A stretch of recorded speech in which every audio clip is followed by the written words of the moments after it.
Good morning, my beautiful world. This is Dr. Drew. So, listen.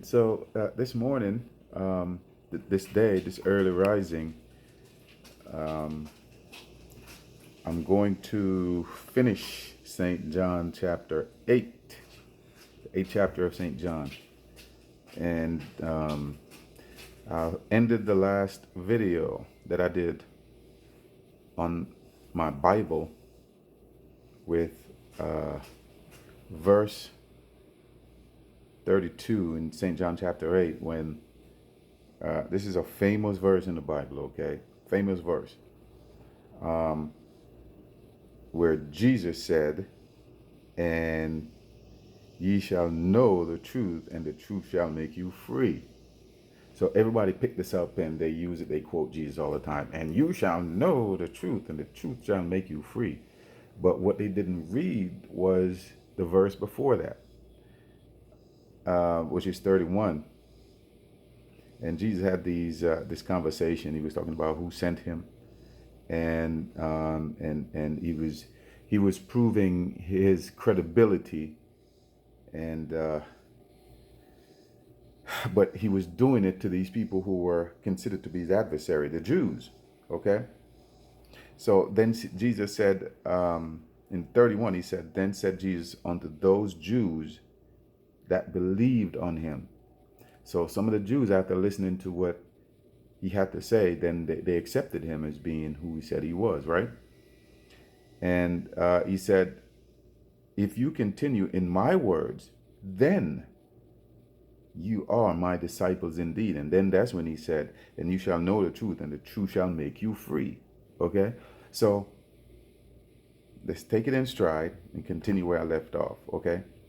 They answered him, "We be Abraham's seed, and we were never in bondage to any man. How sayest thou, you shall be made free?" To hear again, these Jews did not consider themselves to be ever under bondage by anyone. Okay? No one ever put them in bondage. So it just goes to show you again that he wasn't, these people, these were not the real Jews. Okay? Because the real Jews were in bondage in Egypt, weren't they? So these people must be fake Jews. They must have been, because they're telling you we're Abraham's seed and no man has ever put us in bondage. Okay? So the Bible proves itself right here if you know how to read what's in between the lines, which are the words. Okay, so let me finish. Let me go ahead. Let me continue. Jesus answered them, saying, "Verily, verily, I say unto you, whoever committeth sin is the servant of sin." So you're at bondage to sin if you keep committing sin. Okay? So sin is okay. "And the servant abideth not in the house forever, but the Son abideth forever. If the Son therefore shall make you free, ye shall be free indeed." Okay, so he's saying that the Son abides in the house of God, and he has the ultimate authority to free anyone he wants to.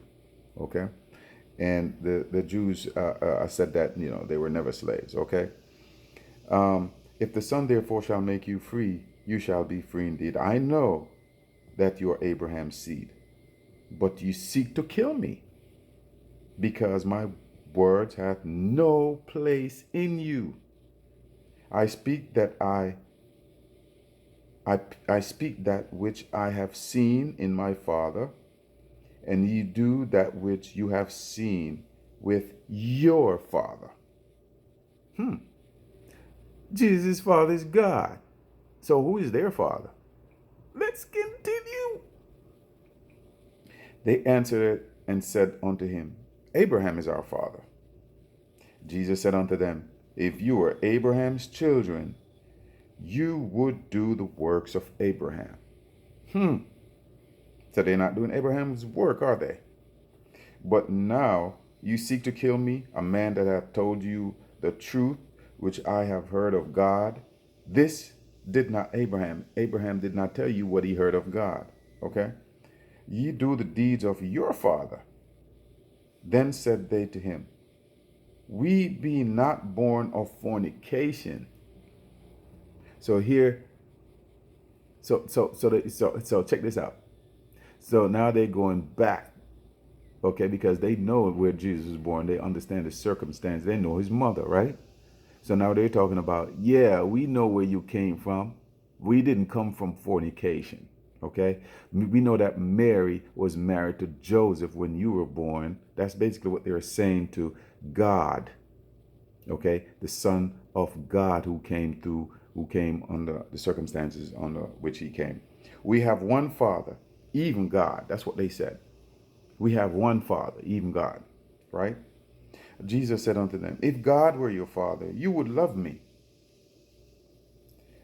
For I proceed forth and came from God. Neither came I of myself, but he sent me. Okay, here again, he's speaking something that they can never comprehend. He was sent by God. God sent me, that type of thing. They don't understand what he's saying because they don't understand anything about spirituality.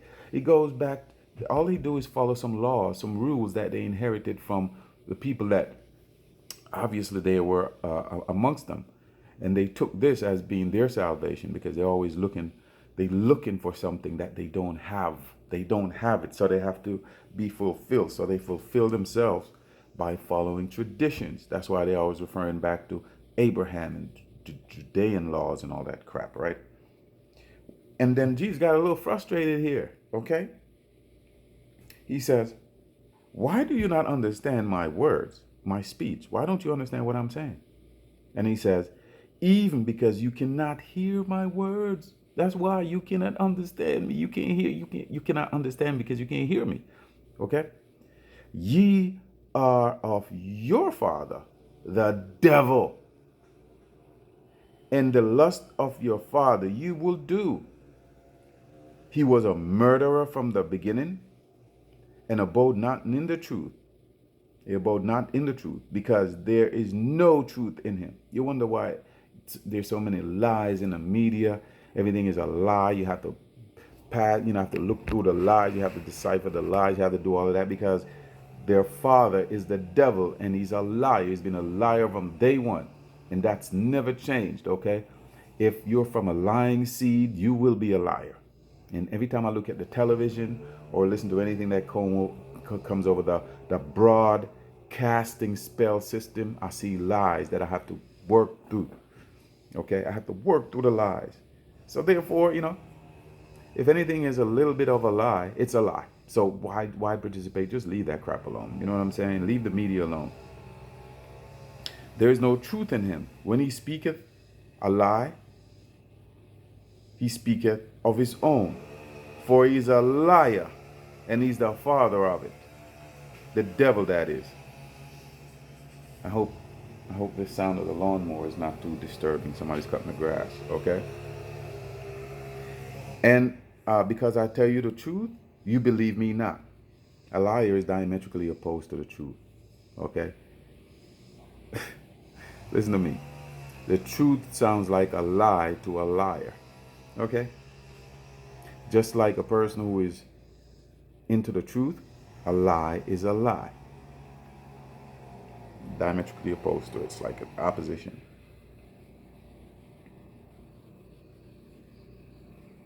Which of you convinceth me of sin? And if I say the truth, why do you not believe me? Because they can't. He that is of God heareth God's words. It's just like the people who are listening right now and they're saying, yes, I agree, because these are God's words. This is God's word. You hear it, God's words. Let me read that again. He that is of God heareth God's words. Ye therefore hear them not, because ye are not of God. This is not Dr. Drew. This is not Drew making up anything. This is Drew, however, understanding what I'm seeing. Okay? That the devil is amongst us, and he's the father of lies. Okay? And he cannot hear God's words. And that's why anytime you mention Jesus on the media, Green screen, technical difficulties, just like that, we have to go. They don't want to hear God's words, okay? Because they are the devil. And just go do a little research to see who own the media, who own all the media companies, including YouTube. Okay? I've had people that read my videos or listen to my videos, and as soon as I say Jew, they unsubscribe from me. I don't care. You think I care? I don't care. Unsubscribe. Everybody should unsubscribe, okay? See if I care. I'm still going to read this, okay? If the truth hits you and it hits you the right way, you can never deny it, okay? But if it stabs you like a knife, it's because it's the truth and you're diametrically opposed. You need to go look yourself in the mirror, okay? Then answered the Jews and said unto him, say we not well that thou art a Samaritan and has a devil? So here comes the devil telling Jesus that he's a devil. Samaritan that has a devil, right? Jesus answered, I have not a devil, but I honor my Father, and he do dishonor me. And you do dishonor me. Okay? I honor my Father, and you dishonor me. And I speak not my own glory. There is one that seeketh and judgeth. Verily, verily, I say unto you, if a man keep my sayings, he shall never see death. What kind of death is Jesus talking about? The only death, the laying down of your body so your body can go back to the ground, is a part of the process of what you call life that happens on this earth. The earth produced you and it will consume you again. But death is the death of your soul. You will never see that if you believe Jesus' words, because that's true. Okay? Then said the Jews unto him, now we know that thou hast a devil, because Abraham is dead and the prophets, and thou say, if a man keepeth my saying, he shall never taste death. Art thou greater than our father Abraham, which is dead, and the prophets which are dead, whom thou makest thou thyself? Whom thou makest thou thyself? Here again, they don't understand the level that Jesus is on, okay? They're strictly they're in the realm of the physical, and they just don't. Sometimes I feel sorry for them, you know. Sometimes I feel sorry for them because they don't get it. They don't get it. That's why you have to be very careful when you're listening to these people. You need to get into this word yourself. Don't let nobody scream it at you. Don't let nobody decipher it for you or attempt to decipher it for you, because they don't know what they're talking about. Okay? It's like right here, you know, if you really get into it, you will see that you need to read it for yourself with the understanding of this word I say all the time. Proper context is in the chapter. Okay? It's about who he's speaking to when he's speaking to them. Okay? So who thou makest thyself? Jesus answered, if I honor myself, my honor is nothing. It is my Father that honoreth me, of whom ye say that he is your God. That's what you're saying, right? You're saying that my Father is your God. Yet you have not known him. But I know him, because I'm from above. Remember? He says, I'm from above, you from below. And if I should say, I know him not, I shall be a liar, like unto you. If I deny God, I'm a liar like you. But I know him and keep his saying. Your father Abraham rejoiced to see my day. So Abraham promised them that this was going to happen, or was going to happen right now. And if you think about it, 2,000 years ago, that's when Jesus, was around, right? 2,000 years ago. Well, Abraham was what, 2,500 years before 2,000 years ago? So it's like us trying to accept what Abraham did. That's a long time ago, but I'm going to explain to you about the timing system too, and why it wasn't that long ago to Jesus. Okay? And he said, your father Abraham rejoiced to see my day, and he saw it and was glad. Okay? Then said the Jews unto him, thou art not 50 years old, And hast thou seen Abraham? Here we go again. Here we go again. Jesus said unto them, Verily, verily, I say unto you, before Abraham was, I am. It's in the present. Before Abraham was, I was, basically. Okay? And immediately, then took they up stones to cast at him, but Jesus hid himself and went out of the temple, going through the midst of them, and so passed by. So, just because he said that he was before Abraham, now is when they said, no more debate, we're going to kill you right now. We're going to kill you right now. We're going to stone you right now. How dare you say you're Abraham or you were before Abraham? They don't understand God's timing. Okay, now let me explain to you the timing system of God. Remember, Jesus was here. What is today? Today's Monday. Jesus came and died on Saturday, 2 days ago. You need to understand that. That's why God's love is so new. That's why God's love is so perfect. Because it just happened. Abraham was, let's see.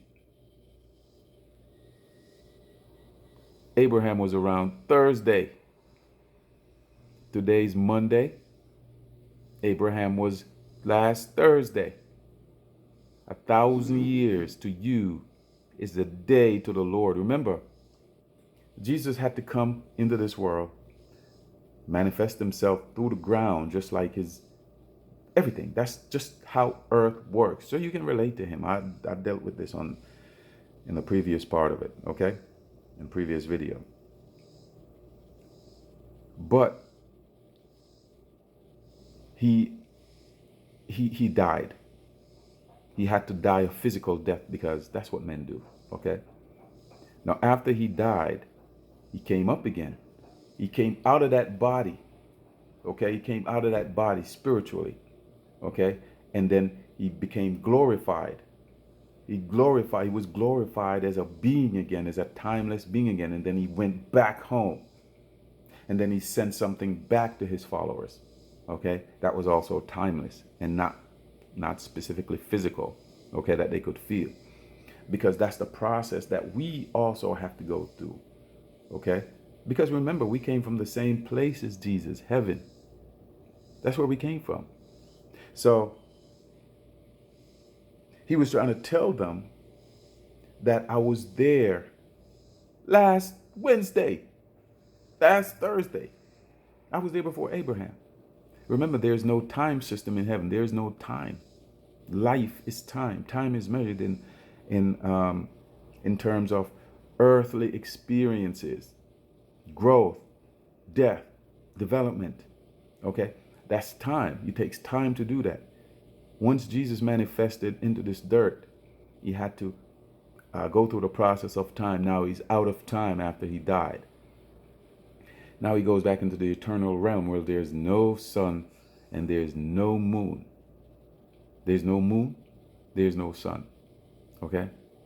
God has shared the sun and the moon with all nations on this planet. If you go look in the book of Deuteronomy, chapter 4, I think, verse 19. Okay? And he gave time to the inhabitants of the world to experience growth and life. But his existence is in a timeless realm. It's timeless. It's that Jesus is trying to explain to these dummies, these knuckleheads, these satanic people. So Satan is convinced them that none of this stuff really exists. Okay, because they're incapable of understanding it. Okay, and to this day, they still tell you that Jesus is not real, even though they tell you that he's burning in his own excrements in hell. So it's the same thing. These people don't believe in God. They don't believe that there's a God. They didn't believe back then either. Okay? They thought that their process was God. They thought that Abraham was, had to be whatever their source is. We are the children of Abraham. Well, children, you're not. You're not God's children. You think you're Abraham's children.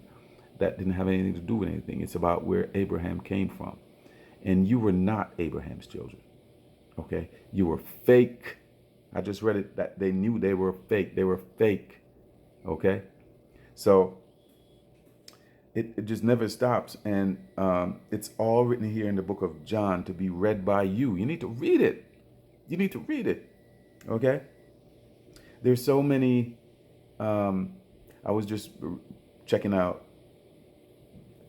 the book of Mark, and my thesis on Matthew, Mark, and Luke is that they were the books that were supposed to confuse you before you get to the book of John. Because I'm reading Matthew, Mark, and Luke. I just read something in Mark that showed that when Jesus met Andrew and John, Andrew and his brother Peter, they were down there, casting their nets in the ocean to try to catch some fish.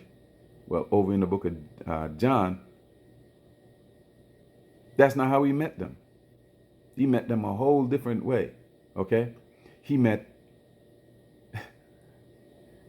Andrew was John's disciple. Him and another one. They never mentioned his name. Okay? They never mentioned the other disciple that was hanging out with John. Okay? But they said Andrew and another one of the disciples. And John said, there goes the Messiah right there. Andrew and the other unnamed dude, who I found out that he's the one that authored the whole book of John. Okay, because he had a first view perspective on it, because he was right there from the very beginning. They started walking behind Jesus. You know how they said, and they followed him. No, they walked behind him. They were stalking him. Okay, until he turned around and says, hey, what do you want? What seek ye? And they said, we know you're the Messiah. And they said, where do you live? And they went with him. And they never left. Okay? And Andrew went back and got his brother Peter and said, we found the Messiah that John was talking about. And from there on out, Peter became a disciple also, who he renamed Cephas. Okay? So just the two stories prove that one of them is not true. One of the stories is just not true.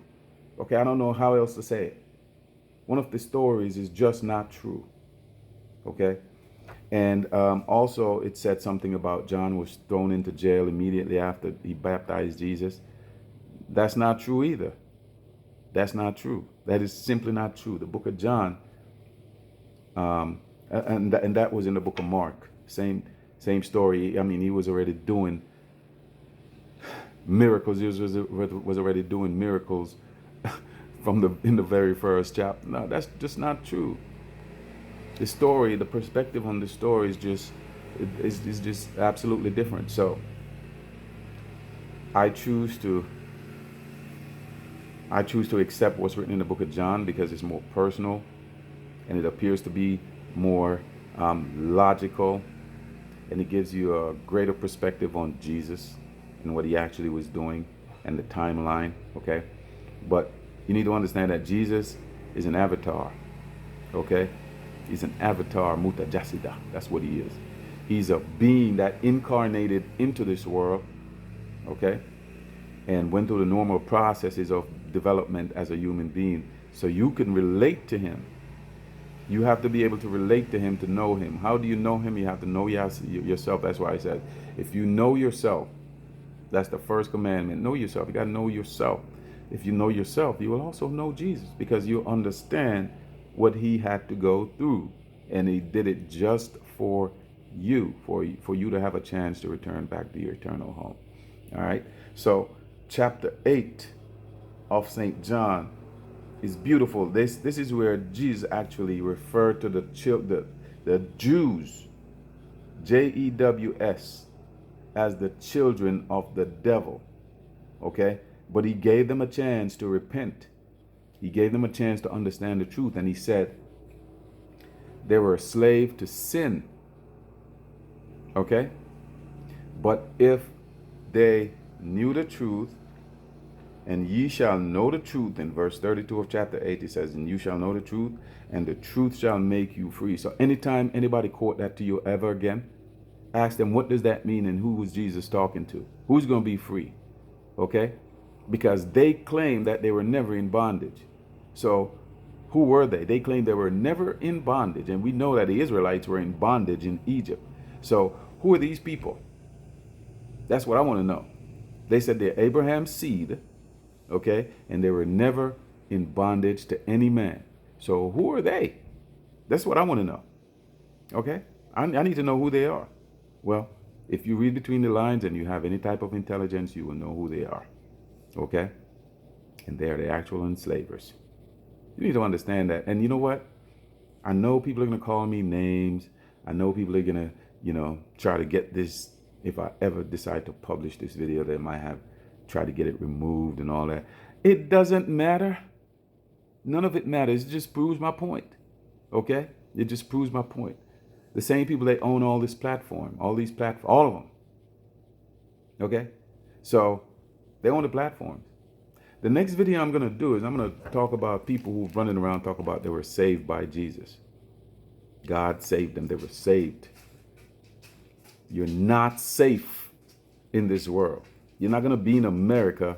You're not going to be on here saying all these things. You think you're saved, but you're not saved until you walk through the pearly gates. That's the only time you're safe. Okay? I see y'all wearing jewelry. You don't understand the mechanization of the devil. The devil has convinced you that you can do worldly things and say worldly things and do crazy things and still be saved. That's a trick. Heaven is perfect. You understand? Heaven is perfect. It's whole. That's why God's words are holy. It means that they're complete. That's why when you get there, you don't need to do nothing because there's nothing to be done. You can't help God with nothing. Or you can't help. There's nothing you can do to help. The only thing you can do to help is to spread the word that God needs you to be perfect. It's very hard to be perfect, but it's going to require perfection to walk through those gates. Okay? All right? God cannot lower his standard. It's like, listen, most people walk away and they turn their back. They said, God turned his back on me, or, no, you turn your back on God. You know why? You didn't want to accept the standard. You don't want to accept the standards of perfection, the way you should live. You like the way and the things that you do. You like the way you live in, and you love the things you do. So you always find a way to justify it. Otherwise, you couldn't do what you can't justify, right? You cannot do what you cannot justify to do. So you find a way to justify what you do. Like this whole homosexual agenda that they have going on right now. You would say, well, God hates the sin, but he loves the person. Well, the person is the one doing the sin. If you didn't do the sin, you would be a good person. So you think God is going to say your sin is unacceptable, but you are? You need to understand that heaven is a place of perfection. It's clean. There's no dirt there. It's made of crystals, just so you know. You might ask me, how do you know? That's a question. Keep on thinking about it, okay? Keep on thinking about how I know what heaven looks like. It's perfection. It's not dirty. It's not filthy. Sin is filthy.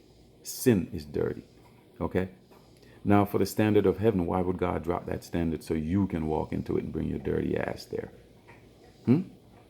It's like me saying, you can come into my house, but you got to take your shoes off. I don't want you to bring no dirt onto my perfect, beautiful carpet. Okay? And you say, nah, I don't want to take my shoes off. Okay. Well, guess what? You can stay outside. But I'm going to close these doors in a minute. You see what I'm saying? I'm going to close the door. You get to stay outside. But I cannot guarantee your safety outside of the door. Do you understand what I'm saying? So you cannot create your own standards to get into heaven. You can justify what you're doing to live your life on earth. You can always justify it. You can say anything you want to. But you do not create heaven's standards. God keeps that standard. Jesus shows you the standard, okay, that you need to keep, because he's from there and he returned back there. Okay, so you need to keep that standard if you want to understand what heaven is all about. All right, With that being said, I'm going to end it right there at 30 minutes.